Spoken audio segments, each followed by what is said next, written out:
Hello and welcome to episode 23 of the Money Side Up podcast, the second last for calendar year 2025. Cannot believe we're here already, but a huge thank you to everyone for joining us. This is the personal finance podcast for all things personal finance for Australians all over the world. I'm Jarrad Brown, and joining me today is my friend and colleague Will Cant down in New South Wales. G'day, Will. Hey, Jarrad, good to be here back again. And yeah, we're in the 20s well and truly now for the episode numbers, which is good. We'll be in the hundreds before we know it. Absolutely. All right, look, plenty to cover today. Do you want to keep our legal team happy and rattle off the disclaimer first?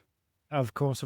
So guys, look, today's conversation, interview, anything we discuss, it is all just general in nature. It is for educational purposes. Don't race off the back of today's podcast. Go and make any drastic decisions. Reach out to, a financial advisor, accountant, anyone who's qualified to give you some tailored personal advice. Today's conversation, as always, is just general in nature. Now, Jarrad, let's touch on the big magic two words I think we are hearing every other day in the financial advice space: private credit. I saw an article in the news the other day. ASIC, for lack of a better phrase, ASIC had a scathing report into private credit. We are hearing people talk about it more and more. People are asking about it. How do I get invested in it? What is it? How does it work? Do you want to give us, Jarrad, just a bit of a rundown of what private credit actually is?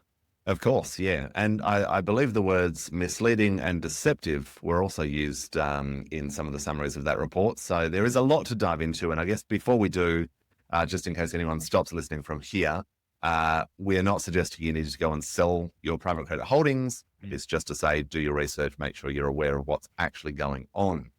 So first and foremost, let's just put private credit on a risk spectrum before we dive into what it actually is. Now, private credit is the highest risk form of fixed income, if we want to call it that, investing. It is akin to private equity, I would suggest. It is riskier than junk bonds, despite what some of the flyers may suggest with this guaranteed return nonsense, i.e. ASIC's misleading commentary. And it is high risk. That does obviously mean there can be high returns, but you do need to do your homework. But more importantly, understand the risk of what you're actually investing in. Now, what is it? Look, in simple terms, it's non-bank lending. Now, that could be lending to businesses with corporate loans. It could be SMEs, larger corporates. It could be for real estate. It could be for various projects, infrastructure, residential, commercial property. Now, the end consumer, i.e. the investor, doesn't necessarily always have oversight or control of what those, end purposes actually are, what the oversights are, or what the underlying risks can actually be. Nor do they have a lot of control or oversight on what the caveats may be, what the T's and C's of the loans may be. Most investors, particularly given a lot of it is only marketed to wholesale or sophisticated investors, meaning disclosures can be somewhat inadequate, for want of a better word, it often means that you don't see a great deal of what is happening with that money. So look, I guess in our view, that's a bit of a very broad summary of what it is. It is quite a wide space. It's much smaller in Australia as a percentage of loans when we compare it to the US. Now, I would also suggest that the US lending market is nothing we should be aspiring to. So the fact that we are less than that is not a suggestion we should be catching up, but it is just to say it's a relatively new space in Australia, particularly for a lot of investors. So tread with caution, I guess, is the ultimate message from the report. What are you hearing from clients, Will? Well, it's more questions you get from clients, right? People come to you and say, my friend's in this investment and it's a guaranteed 15% return a year for 5 years. And straight away, that just raises massive red flags because no one is guaranteeing you a 15% return over that period of time. No one's guaranteeing you a 15% return at all, effectively. So unless you're, a bank lending out credit cards or something like that. So it's just raising a lot of red flags. And I think what a lot of people have this misunderstanding with private credit is they see it as like you said at the start, a low risk investment. It's just lending, it's fixed interest, people are getting misled to say that there's these guaranteed returns, and it's just a massive, massive risk. And I think the big issue is over the past few years, people have been getting some really good returns through, this private lending and this type of investment. But just because, the last year has done well, doesn't mean the next year will do well. The famous saying, past performance is not a reliable indicator of Mhm. future performance. And I think there's a lot of people that are starting to realize that this space exists, whereas previously they didn't. And now that they have the option to potentially invest in this space, people are getting excited by it. Now, Mm. as again, you touched on at the start, we're not saying that you should go and sell, all of your private credit investments and divest out of all of it, but do your research and really look into what you're investing in. Um, Even in Australia, right? Like a big area for private credit, as you said, is development, building shopping centers and, these big commercial projects. And, as well as I do, the last 10 years, the Australian, building industry's been skating on thin ice in a lot of areas. You see every other week, you see a new big building company that's closing down and, going bust and going into liquidation. So again, there is a lot of risk present in this type of investment that I don't think people understand. And like anything, you really need to understand what you're investing in, what the terms and conditions are going to be, what returns are guaranteed, the 1 or 2% you get in the bank, and what returns aren't guaranteed, such as the 15% you might see, on the pretty flyer that you've been handed. Mhm. Exactly. I think if anyone tells you there's a guaranteed return of 15%, you should get up and walk away and don't listen to anything else, because that person is either lying or a moron. And there's not a lot of space in between for anything else. And as you said, Will, risk is rewarded in the form of potential returns. They're not guaranteed returns. As I said, that is not to say it's a bad area to invest in. I would certainly be treading with caution in today's market, given where things are currently sitting. But if you are getting a potential return, not a guaranteed return, just to hammer that point home one more time, of 15% or 12% or 8% or 6% or whatever it may be, that is effectively highlighting for you the level of risk that is being taken on. And if we look at the S&P 500 as a benchmark that most people on TikTok are telling you should just go and put all your money into these days, which again is terrible advice, that's delivered an average return over the last 30, 40, 50 years of about 9.6%. So somewhere between 9 and 10%. So if this private credit stuff is suggesting a 15% return, then it might be fair to assume the level of risk is higher than equity markets, and does in fact behave a lot of the time in a very similar manner in terms of volatility that you can see. So as we've touched on, tread with caution, read the T's and C's, don't believe all the lies. And I would, think it's sort of fair to assume, watch for more and more blow-ups in this space. As disclosures get tighter and people can't flog this garbage with guarantees of fictional returns, then naturally we're going to see this space clean up. And if you want to do any homework into it, read the ASIC report, because yes, it was scathing to say the least of the area. So hopefully, we don't see too many people losing money in this space, and hopefully the space does well. And, we do get some more regulations potentially that, allow this space to prosper. But yes, we always want to be careful when we're, investing in these types of areas. Now, Jarrad, let's talk a little bit about the Australian dollar, because me sitting here in New South Wales, I'm very happy that it's starting to get stronger and stronger. I, as you know, am going over to New York at the end of next month. I've just started paying for some hotel and booking the trip, and watching the Australian dollar get stronger against the US dollar has been a very joyous week for me. What's your thoughts on the, continued direction of the Australian dollar? Well, look, it's interesting, right? I mean, we all often talk on this podcast around rates and, where are rates going next and what are the RBA, last say. But I think if we look at sort of the last few months of commentary, we're starting to see more and more suggestions, whether these, remain the commentary into 2026 or not. Obviously, time will tell, but that there could be, in fact, maybe no more rate cuts. Now, I think that's probably a little aggressive, personally, but just the sheer talk of that, and the most recent commentary we've seen at the last few meetings, where rates have not been shifted, or the commentary has suggested that there aren't going to be any cuts in the near term, that's really creating some strength in the Aussie dollar. And, we've seen 3, 4, 5% increases in, a pretty short amount of time. And it's just such a timely reminder.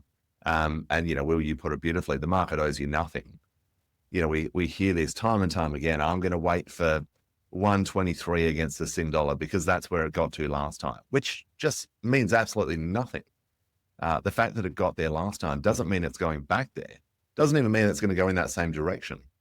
So I think all we can really do, particularly as expats, if you are in a country, working in a country, earning a currency that's not Australian dollars or not your home currency, and you are in that strong favorable position and do plan to return to Australia eventually, maybe we just actually need to, take advantage of these opportunities when they do arise, rather than waiting for some, again, nonsensical target that may or may not arise. I think people who capitalize on what's in front of them, as opposed to sitting on the sidelines and waiting, usually outperform and do a lot better than, don't get me wrong. You've got 1 in a million who sits on the sidelines and, waits for something and it does pay off. But, the other 999,999, they're sitting behind. Well, look, Jarrad, let's get into the interview today. We've got a really interesting one today. Tyron Hyde, director, owner of Washington Brown Quantity Surveyors. I think learning about quantity surveyors, what they do, the big word depreciation, when you're buying an investment property or any investment and you can depreciate that asset and save money on tax is the key thing here. It's a really, really interesting interview we've done here with Tyron. And yeah, I think, look, if you're anyone who wants to save a bit of tax, turn the volume up and listen to this interview, because there's some really, really good tips in there. Fantastic. Let's dive in. Ladies and gentlemen, we are in for an absolute treat today. We've got Tyron Hyde of Washington Brown, one of the leading depreciation providers in Australia. Many of our clients buying investment properties back in Australia have utilised Washington Brown over the years, does a tremendous job, and we're thrilled to have you join us today. Lots to unpack. I'm sure lots of value for the audience, and lots of questions we're going to dive through. But first and foremost, just thank you very much for your time. Thank you for having me. It's a pleasure. Wonderful. Look, let's start at the beginning, I guess. Maybe just tell us a bit about how, Washington Brown came to be, why this space, why Australia? Maybe take us back to the early days. Well, the early days. So Washington Brown's a 48-year-old company now. I know I look like I'm, 25, so I didn't start the company, but there's a guy named Tony Brown. He started that 48 years ago. And then I was 18. So when I was just finished high school, I didn't know what I wanted to do in life.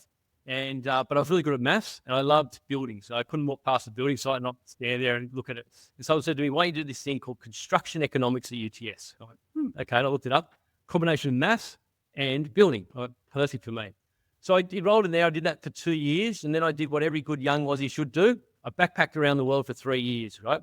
But the number one thing I learned from backpacking was I never wanted to work for minimum wage again. So I actually came back and finished my degree. And in the final year, I went to uni one day. And there was these ads on the columns. This was before seek.com.au. It said, cadet wanted, Washington Brown. And I was 24 then. I went, I haven't gone into the industry yet. I better, get started. So I went there and I stole all the ads from the columns and I was the only one that turned up in the interview. So I volunteered at Washington Brown for that year during my last year of university. But the key point was that in the last year of university, I wrote a thesis on the topic of property depreciation and how it affects investors. This was in 1994. And there was a big change. What happened in 1997, there was a tax ruling called TR 9725 that said, if you don't know, as a property investor, if you don't know the construction cost, we'll accept an estimate from a quantity surveyor. I'm like, I can write my thesis on this topic. So I started that division of Washington Brown. And over time, that far outweighed the other the traditional side of Washington Brown, which was the cost planning side. And so then I ended up buying out my partner. So that's how I ended up owning Washington Brown as the sole director. Good story. So from cadet to CEO. With 3 years of backpacking in the middle. Yes, exactly. And I still don't travel. Trust me. We're very different now when you've got a bit of coin compared to when you're 18, 20 and got nothing. Puts it all in perspective. And yes, many of our clients and those listening, expats with expat kids, many of them won't actually know that backpacking experience. They're flying at the front of the plane, getting used to the ski trips in Japan from a very early age. So, I think there's a lot to be said for traveling with no money. It's funny you say that because my daughter, she's good. My daughter, like, I agree with you. Like, my daughter wouldn't have a clue about that kind of stuff. She's always, she's been to like 20 countries and she's 17. Like, I didn't get on a plane till I was 20. It's very different world. So maybe for those that that are not aware, maybe just to walk us through, what does the quantity surveyor actually do, and how does that actually relate to property investors? Okay. So quantity surveyors it's like the legal profession, I guess, or there's different strands of quantity surveying. There's the traditional side, which is the cost planning side, which is what I did for the first, including building the depreciation side. But what you do is, if you're a developer and you want to build 100 apartments and it costs, say, I don't know, $100 million, the bank just doesn't give you $100 million. They'll get an estimate from a valuer to say what the end valuation of them all are. And they'll also get an estimate from a quantity surveyor what the cost should be, because sometimes, believe it or not, building developers lie. So they want an independent estimate. So we'd give that independent estimate. And then each month we'd go out and do a certification on how much work they've done, or progress claim, right? So that's the traditional side of quantity surveying, which doesn't really help property investors. That helps developers, right? But the side that's the during construction phase. But we're involved in the post-completion phase now. So as a property investor, when you buy that apartment off a developer, you have to get the construction costs to claim the depreciation, which is the wear and tear of the property. And in Australia, it's based upon the construction cost, not the purchase price. So you have to work out what the construction cost is for that depreciable asset. And that's where the ATO says, if you don't know that cost, they'll accept an estimate from someone like myself. So in reality, quantity surveyors generally just work out what things cost to build. That's what we do, right? But in terms of depreciation and property investors, you need a report from us to itemize what the things within that cost are. So we'll separate things like the carpet, the ovens, dishwashers, to the brickwork and concrete, because they have all different varying rates of what you can claim and how you claim them. That's what we do. That's super interesting. I think I can't imagine just walking into a property and thinking, yeah, this is that and this is that. Like, I can imagine your day is full, 16-hour days, I'm sure. Well, it's funny you say it, some of the people that have been doing inspections for me for 25 years will go out to somewhere to a house. I don't know a lot of them very well, about a house. And I was walking at 16 lights, 14 down, 38 square meters of carpet. Went, shut up. Well, Tyron, give us one myth then about, depreciation or quantity surveying that you'd love to bust. Sure. Well, the number one myth for me at the moment is that every property needs to be inspected. What happened was in 2017, there was a major, which I don't know if I'm talking about, but there was a major law change which said that if the property is secondhand now, residential only, you can't claim the ovens and dishwashers. So to put that in perspective, if I buy a brand new apartment, I can claim everything in there: the carpets, ovens, the lift, the fire hydrants, fire extinguishers, etc. But if I sell that to you tomorrow, Jarrad, 1 day old, you can't claim any of the carpets, ovens, dishwashers anymore, which is kind of silly. So what we're really looking at now, if we can't claim those items, we're really just talking about the structural, the building component of it, right? And that is a square meter area rate exercise. So there's no point in me going out to so one of my clients is Meriton, for instance. We get the actual cost of construction. We've got a big lot of developers on our books. We get the actual cost of construction. So the moment it changes hands each time, well, the initial cost of construction doesn't change, right? It just gets passed on, and that's how the law is supposed to be. So no amount of me charging a client to go out and inspect a property and take a photo of an oven, which you can't claim, is going to benefit your client. So we've already got the cost, we'll just pass that on. And that's what's supposed to happen. So the myth that I'd say is that not all properties need to be inspected. We do. So we analyze the property first. We go, yes, this one is very unique. Yes, it needs to be inspected. But also we inspect all the commercial industrial properties, because when they changed the laws, they didn't change it for commercial industrial properties. So you can still buy a 50-year-old office and claim 50-year-old carpet, but you can't in residential, which is kind of silly.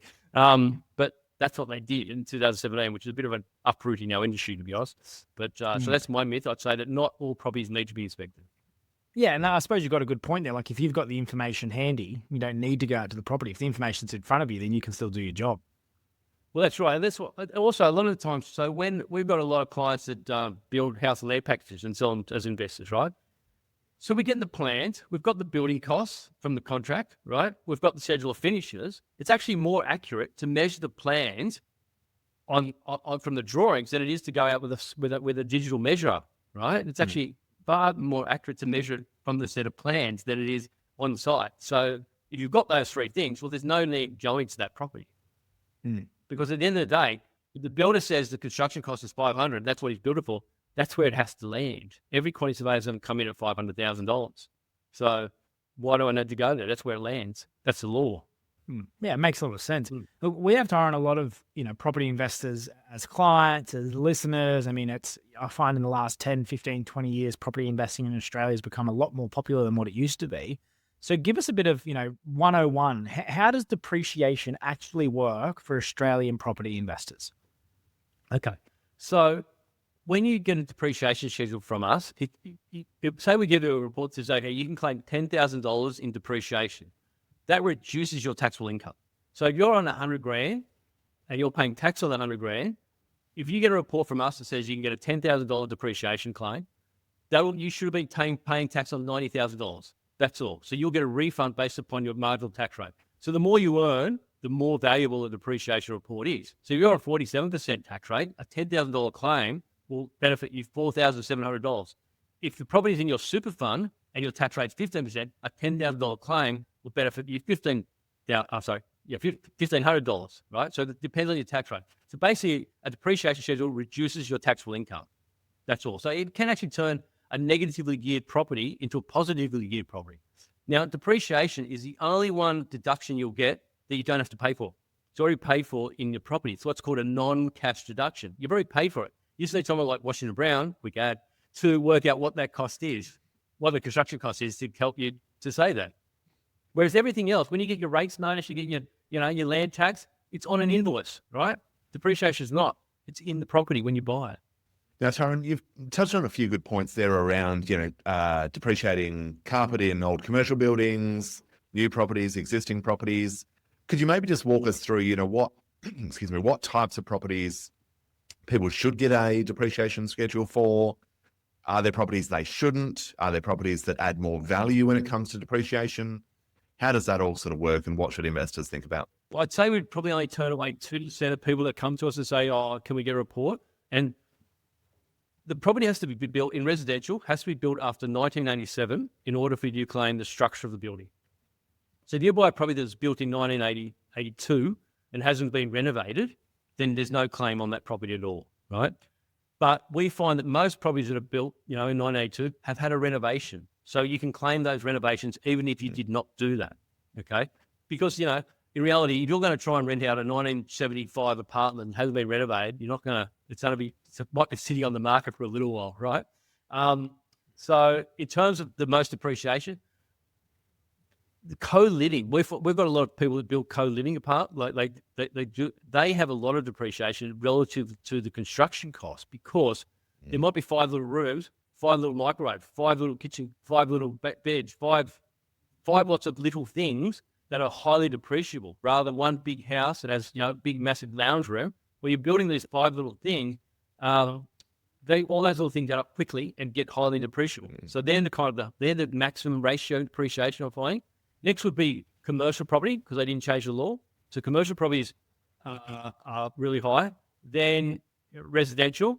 The least will probably be industrial properties. Because if you think about an industrial property, it's a big shed, right?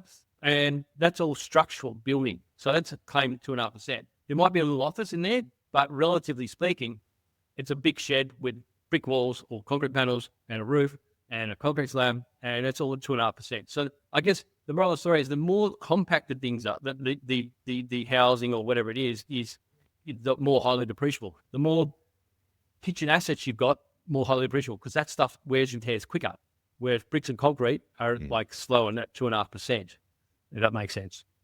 Very much so. And so what about, I guess, when people are sort of looking at depreciation, you mentioned the various items versus the building sort of costs, the sort of capital works, plant and equipment. What are the sort of, generally speaking, depreciable lives of all of these things that people can actually claim? Well, so it's set in 2 categories. There's a thing called plant and equipment, which is the removable items like ovens, carpets, dishwashers, blinds, and they all have varying rates on how long they're going to last. So an oven might be 10 years and, carpets might be 10, but then, ovens might be 8 years. So it depends on the item. The other part of the component is the structural component, which is the Division 43, which is the stuff that's going to wear longer. So it's all at 40 years, it's all at 2.5% prime cost rate. We're talking here windows. I'm looking around my house. Windows, chip drop, the timber flooring that's fixed to the floor, the kitchen cupboards, that's all stuff that the government says is going to last for 40 years. Brickwork, concrete. However, some of that doesn't always last 40 years. Now, here's a good tip for your clientele, okay? So the government says that kitchen cupboards are going to, and shower screens and bathrooms, they're all going to last 40 years. We often see clients renovate those after 20 years because whilst they might physically last 40 years, they probably might need to be updated. So one of your clients owns a property and it's 20 years old and they want to renovate it, get us out before you do the renovation because we'll do what's called a scrapping report. And if they remove those kitchens that are 20 years old, there's 20 years left of undeducted deductions that they can claim immediately. So to put in that perspective, if they own that 20-year-old property and the kitchen back then was 30 grand, right? And after 20 years they renovate it, we'll give them an immediate $15,000 deduction. And then when they put the new kitchen in, it starts again. Now, so many people don't do that because they don't know they can do that, right? But so I reckon there's hundreds of millions of dollars every year gone wasted because they don't know that they can do it. And in my view, and I've argued this with the ACO, I've written reports of saying, I don't think you put too many things in this category at 40 years. Like I don't think not many shower screens last 40 years, do they? I don't know about you, but I don't want to have a shower in a shower screen that's been there for 39 years. Personally, call me crazy. But a lot of it just comes down to taste. So, and you don't have a choice. As an investor, you have no choice of when you buy, probably saying, oh, I'm going to renovate in 20 years, I want this fast track. Doesn't work like that. So when you do renovation, that's when you need to get us in beforehand and put a value on it before you renovate. And there's a lot of deductions there, surprising, that can help your clients. Yeah, it's super interesting, Tyron. So how much would you say like the typical Australian investor then would save, per year through a depreciation schedule? Like let's say it's a $1 million investment property, just as an example. Yep. So if it's it really now depends on whether it's new or secondhand for residential. So if it's brand new, if it's $1 million, you might get 20,000 in the first year. And probably up to half a million over 40 years. So, you're talking about $500,000 construction cost. But it'll be 20 grand the first year, 16 the second, 14 in the third, and it reduces. Okay. So that's if it's brand new. If it's second, say if it's 1 year old, there's a big difference now. So the 1 year old property you'll miss out on all that plant equipment allowances. So if it's 1 year old and it's $1 million, you'll probably only get you'll get maybe 10 or 12 per annum for the rest for 39 years if it's 1 year old. So it's a big drop. And that's the difference now for investors. If you had an investor on the street and say, okay, here's this brand new property here for $1 million, and this property is 1 day old for $1 million, and they're exactly the same, we're in the same block, same development, buy a brand new one. You get a massive deduction. What I'm seeing a lot of people make a mistake in is where they've bought a property and they're going to live in it for 6 months to get the homeowner grant. Right? So they might get the grant for 10 grand or whatever it is. But I tell them, you've just missed out on $80,000 in depreciation because the moment you live in there for 6 months to get that grant, it becomes secondhand. And then, you can't claim any of those items. So yes, you're getting your $10,000 grant, but you just missed out on $80,000 in depreciation. What? No one told me that. No, because the agent wasn't interested in telling you that. Yeah. And I think it's like a lot of the clients that we see and people that we see as well, it's the key thing about planning for these things, right? Like we see it every single day where people come to us and go, oh, I've done A, B, and C. You go, well, if you'd thought about it and done this beforehand, you could have been, as you said, 80 grand better off or 50 grand better off. Or, people jump into things without, doing any research or figuring out, what the options are first. Well, from your point of view, wouldn't it be the number one thing would be what entity do you buy it in? I would have thought because so many people like it's super hard, super expensive and super hard if you buy it in the wrong entity at the beginning, right? You've got to. That's why I always say to people, sit down before you buy it, work out what's the best entity to buy it in. It's interesting you raise the entity piece because there are some speculations at the moment around legislative changes around entities. But is there any, recent changes in legislation that, you see impacting depreciation claims or anything potentially, coming up in the future? Well, no, there was a big one thing. So when I talk about how the legislation changed in terms of not being able to claim secondhand plant and equipment, they didn't apply that for companies. So you can still buy a residential property in a company name and still claim secondhand depreciation on plant and equipment, which a lot of people say, don't say that, Tyron, don't say that too. But I'm like, well, and I said, why? And they said, because, you don't get the capital gains tax benefit I'm like, yeah, but it's not as relevant now. That used to be more relevant, but now the company tax rate's down at 25%.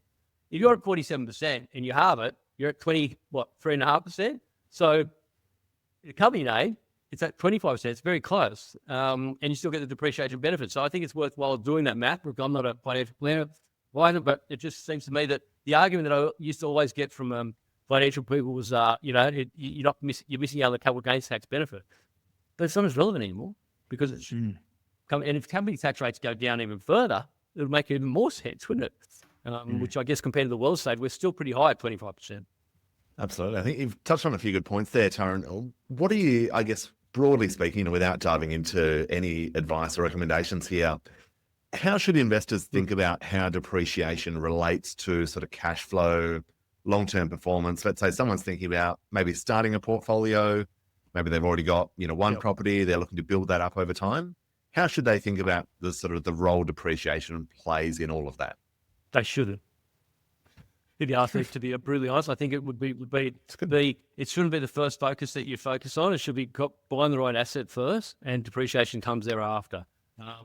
I've always said it's icing on the cake. I think you need to buy the right asset in the right location first, and the location bit is where I'd focus first. I'm seeing a lot of people, following a herd, and I've never known a lot of people to make money following a herd. And one thing I'd do if I was starting again, I would, because I see so many buyers agency, like we've got a lot of good buyers agency on our books, and there's some fantastic ones, don't get me wrong. There's some that I don't think are doing the best service for their clients. They're more interested in making that fee rather than what's best for the client. And that comes down to, I guess, I see some people buying these $200,000 properties in the cheapest areas, and there might be 60-year-old properties. I'm like, if you're buying a $200,000 property, you haven't obviously got a lot of money, but that roof's going to need replacing soon. And where are you going to get that money to replace that roof? That roof's going to cost you 30, 40 grand. So if you're at that stress level already buying that $200,000 property, you ain't going to find suddenly 30, 40 grand to replace the roof. And so that worries me a bit. So what I would do if I was staying there, I would probably heat map people like Hotspotting, SQM, Heritage White, all the clots. I would find if all three of those chose like an area, like a rock Everett, I'd then find a buyer's agency that specialises in that area, rather than going and finding a buyer's agency that is probably putting people into where they've got, local property managers giving them deals or whatever. Find the area that I thought that independent people thought was a good area first, target that area, then find someone that specialises in that area. That would be my advice. So a little bit of independence, because otherwise, if you just get your hand held too much, they might blind you. I think that's great. I think, taking sort of ensuring depreciation is not the focus. I mean, like investing in anything, if tax is the sole reason you're doing something, then you're probably getting it wrong. I had this one client once, and she rang me up, and so we do work for, as American, I said before, and we do, so each development site, we give a marketing report. We say, okay, if you buy this apartment for $2 million, you'll get 25 grand. Buy this one for that. She rang me up, she went, I went to all these different sites, and she said, oh, so the one that's got, it's a 2-bedder here, gets 25,000, but the one that got 22,000, so I should buy the one with 25,000. No, it doesn't work like this. If you're going to want to buy, that's the best area. Don't worry about that. Just because you're going to get, it's not a tick box because you've got more depreciation makes it a better investment. It doesn't really work. So, look, we've probably touched on a few of these already, but I mean, what are some of the more common mistakes you see people making when it comes to depreciation? Whether it's incorrect assumptions or prioritizing it too much, or the 22, 25 example? Well, I would say the biggest mistake, and the tax office cracks down on every year, is what's called initial repairs. So if you were to buy a property and you think, and it needs to repair, I might fix this wall up, I might do that. It doesn't, even though you think it's a repair, even though you might get an invoice that says a repair, you do it straight away. It's not a repair. It's what's called an initial repair, and therefore you have to claim it over a 40-year period. So how repairs work is the actual wear and tear or the damage is supposed to have occurred whilst you owned it, right? So if you buy something, fix it up straight away, the tax office doesn't say you didn't own it when it was deteriorating, so you can't claim it as a repair. And every year the HO puts out, and it makes sense, every year the HO puts out a warning saying, don't do this, don't do that, don't claim that as an initial repair. So that's probably the number one mistake. And the other one we see is a lot of people think they can claim their own labour. So they do a renovation, they might go to Bunnings, buy the paint, do the paint. Well, hang on, my time's worth $50 an hour to paint it. It's like, well, it doesn't work like that. Really. Always, we get that always. Like that. So yeah. There used to be a spruiker who he got done by Current Affair. He used to have this strategy of telling his clients, go and do a renovation yourself, shoot renovation, 15K, then get a quantity surveyor out, and they used to have a deal with a certain quantity surveying firm, get him out and just make them estimate the costs, right? And that was his whole spruiking strategy. He got done. But it's like, and someone came guy said, well, actually, no, we can see when you bought it, it was already then a repairee.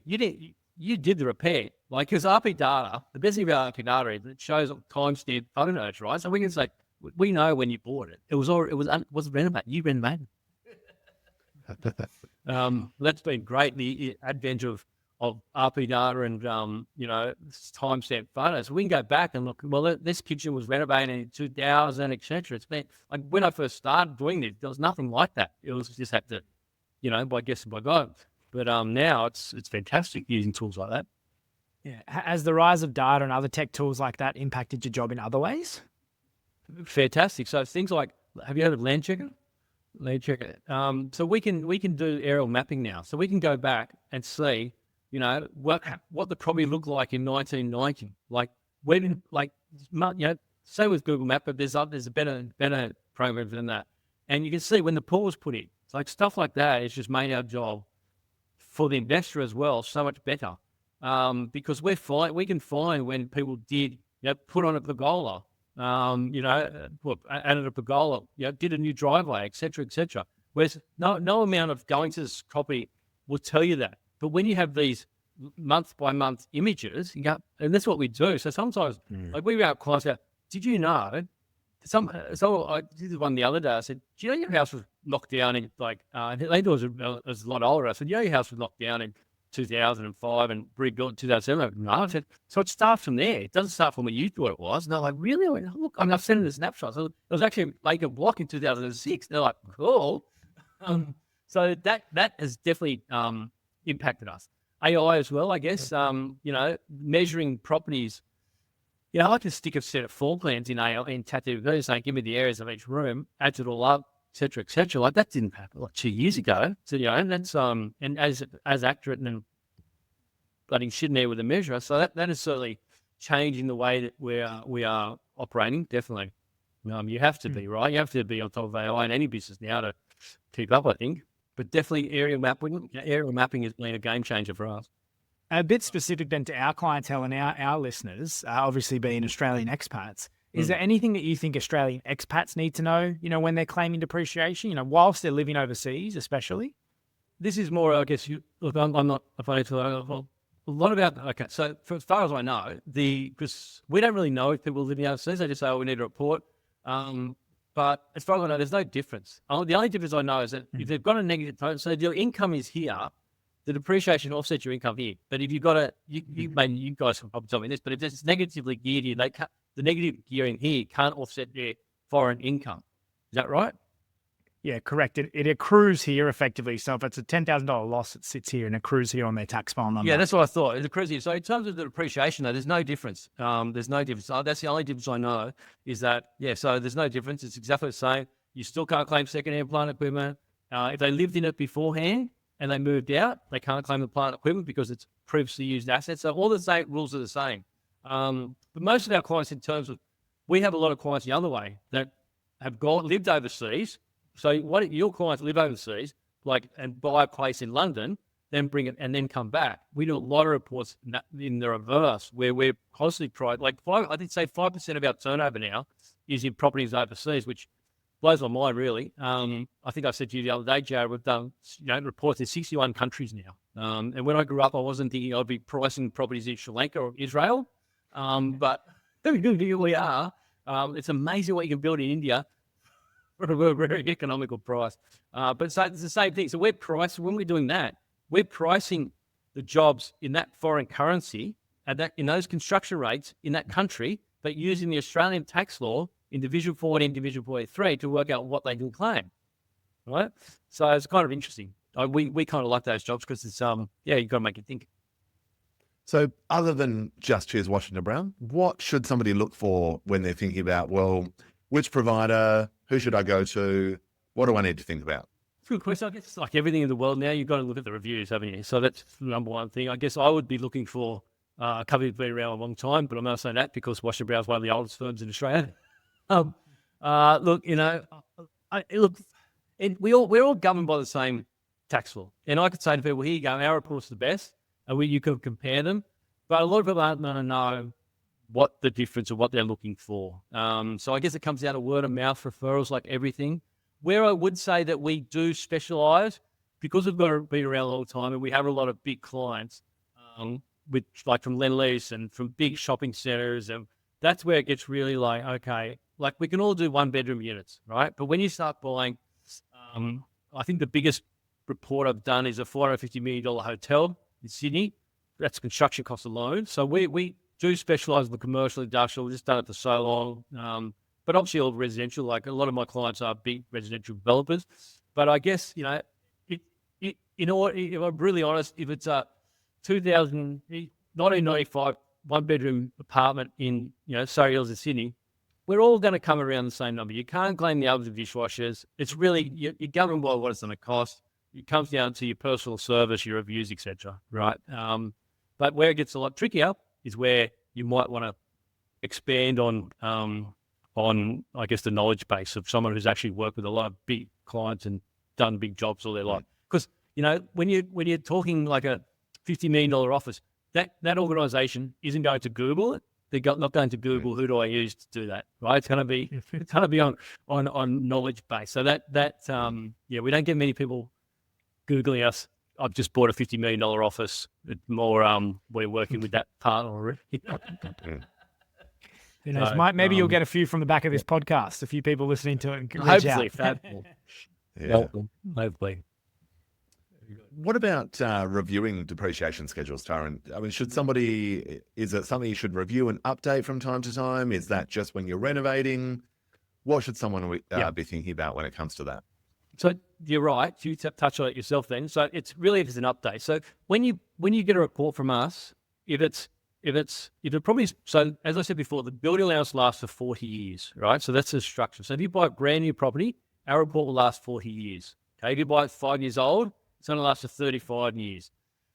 So if it lasts a life of property, you don't need to come to us every year, except if you do a renovation. If you do a major renovation, you might want to amend it because of what I said before, the scrapping. So if you do a renovation and your kitchen has life left in it, we can write off that original kitchen and update it, okay? But if you've got a report from us, so you just put in new carpet, don't just give that to your accountant. There's no point double handling the fee. The accountant will just write off what's left in the carpet and put in the new carpet. When you start talking about, over 50K, something like that, I then sell 40K. I start thinking maybe I need to update the report. But anything other than that, like you just put in your oven or fix the water meter, it's just don't pay twice. Don't double handle it. Just give it to your accountant and say, can you update our report that way? There's no point paying twice. Yeah. Yeah, it makes sense. So what's one piece of advice then, Tyron, you'd give someone who's, just starting out their property investment journey? You've been in the business for a long time. I'm sure you've got a gold nugget for our listeners. Well, I kind of touched on it before, I think, was with the starting out would be the heat mapping thing. I definitely get being independent first rather than because there are, I've been around for a long time and there are some sharks out there from what I've seen. But I have a bit of, can I tell you a story? So Harry Triggermoff's is my client, who's, the richest man in Australia. And he's been a client now for 28 years. And he said to me one time, he said, Tyron, he speaks like that. He ends his sentences with a higher intonation, right? Speaks like that. He goes, Tyron, do you want to know the secret to my success? Now, I'm not going to say no, am I? Right? He's worth $26 billion. Since COVID, he made $1.5 million an hour. So I'm not going to say no. I said, yes, Harry, what's the secret to your success? He's Tyron, when times are bad, I buy land. By the time I get development approval, times are good again. So think about it. When times are bad, I buy land. By the time I get development approval, things are good again.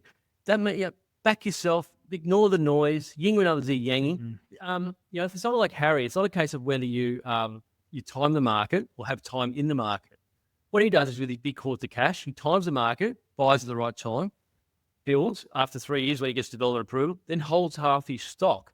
Now, if you can do that, you found the holy grail. Now, not everyone has these hoards of stock, but my point here is to listeners is that you don't have to always be fully invested. You can be patient, right? In my life, I've lost a lot of money in my life. Lost money, blah, blah, blah. But when I was younger, I always felt I had to be fully invested. Now I've always got at the moment, I'm like about 40% in cash, just waiting. I think the market's a bit high. Just not being so greedy.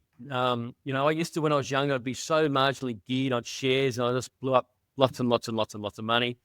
Now, that's my number one advice, not probably related. Don't margin gear to fish. I've been there, done that. CFDs are even worse. I know what you guys preach there, but for me, I guess because I was greedy and wanted to be the richest man in the grave, and I nearly tried dying to get there.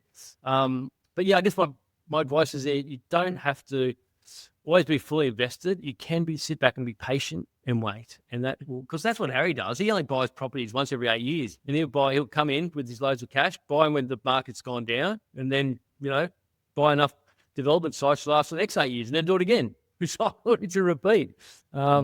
So yeah, I guess, and just not following a crowd. I've made more money doing the opposite of what everyone else is doing than, following everyone else, in my view.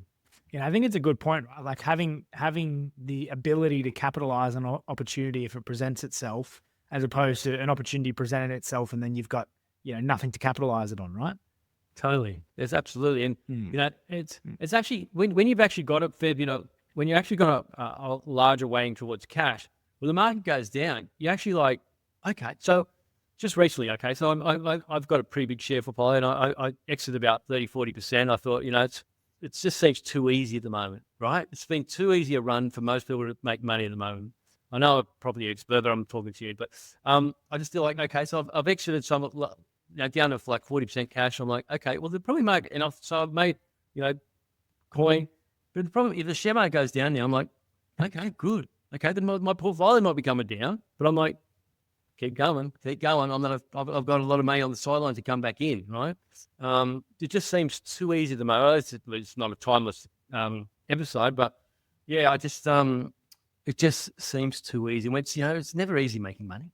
It's not easy. It's not supposed to be easy, If it was easy, everyone would do it, right? It's been a good run.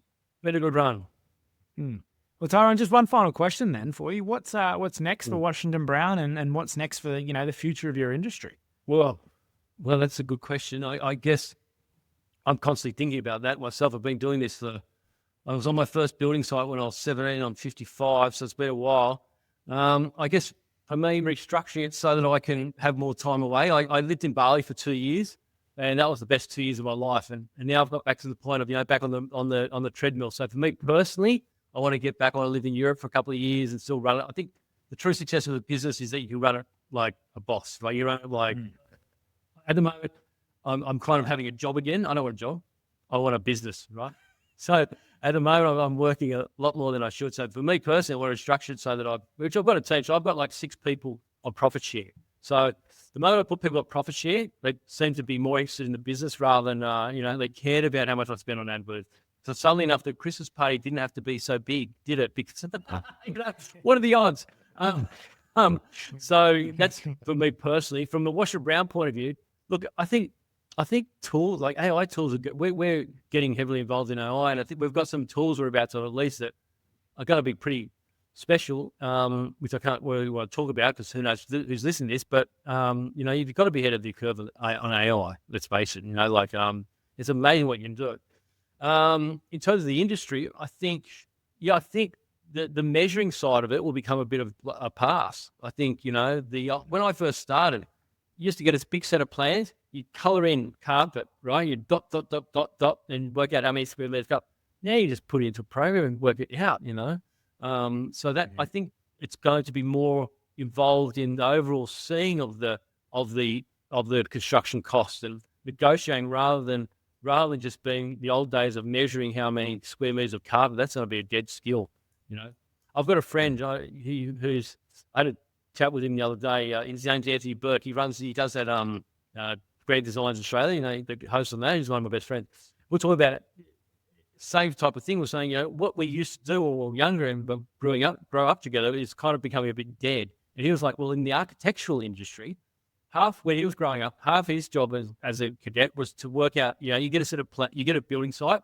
What can you get on that site, right? Now, there's a company called Archistar.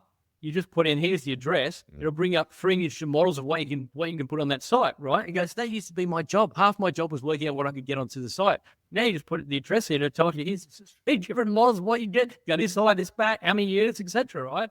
So I think being able to, talk and converse with clients is going to become more of a skill set rather than what we used to do was just measure. So I guess everything like conversing, I think, anyway, that's what I think is going to happen. Yeah. Well, dusting off the crystal ball, then we'll see if it all comes to fruition. Who knows? Well, Tyron, thanks so much for the chat today. It's I think there's going to be a lot of active listeners with the episode today. It was great to pick your brain on some of these questions. I know there's a few, as I said, gold nuggets in there that I definitely even learnt myself, and I think it's a key thing to consider, right? As you said, if you're going to do some renovations, get the information first, reach out to a surveyor first, and update it if you're doing renovations as well too. Just making sure you're always ahead of the curve on this thing. It can save you potentially tens of thousands of dollars, in taxes a year, if not more, as time goes on. So yeah, thanks so much for your time. It's it's been great diving into it with you today. Thanks for having me on. It's been a pleasure. Well, I did preface that interview by saying it was going to be a great one, and I personally think it was. A lot of our clients and a lot of the people that listen to this podcast are investment property owners and holders. I think there was some really key facts in there about, potentially if you're going to do some renovations, reach out to a quantity surveyor, get some information. You could potentially write off all of the old work before you do those renovations, saving potentially tens of thousands of dollars, if not more, in taxes. So yeah, definitely, reach out to the team at Washington Brown if you, want to have a discussion a bit further and learn a little bit more about what they do and how they can help. But look, as always, guys, this podcast, we do interview an expert every single month. We release the podcast on the last Wednesday of every month. You, our listeners, are who we want to hear from. So if you have any experts you want us to interview or any topics you want us to cover, we're more than happy to listen to you. We do this for you, and we do this for the educational purpose. So if there's anything that you want us to dive into, let us know. And as always, you can listen to the podcast anywhere that you get your podcast, whether it be YouTube, Apple, Spotify. You'll find us on all major streaming platforms. Brilliant. Thanks, Will. And obviously, if you are finding value from the podcast, please do leave us a 5-star review. Tell somebody else how you found out about it. Because, we never know, as Will said, these little gems from, our guests, or maybe even something that we say on one of these episodes might just click with you, might just land the right way, and, lead to sort of much better financial outcomes over time. But really appreciate you tuning in. As we've said, please do check us out on all streaming services. You can also reach out to us and follow on all social channels as well. We are at Money Side Up on Facebook, LinkedIn, Twitter or X, whatever they're calling themselves these days. So please do follow us, check us out. Really appreciate your time. And we look forward to speaking with you in the next one. Until next time, guys.